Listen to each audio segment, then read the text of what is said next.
In this short video, I just want to share a very quick method to select multiple identical items all at once. For example, I would like to find the scores of 85 in this table from these 3 quizzes in the physics course.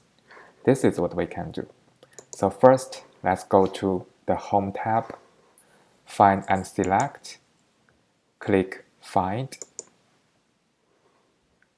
and here we just tap 85 and then click Find All.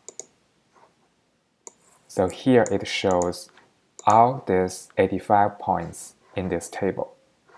So we can hit Command A or Control A or just select all of them. And as you can see, all 85 cells have been highlighted in this spreadsheet. And now we can close this search. They are still highlighted. And now we can just edit these selections. For example, highlight them, change the font color. So anything we are doing here will change all of these cells simultaneously. So this is just a very quick method to make changes to multiple cells all at once.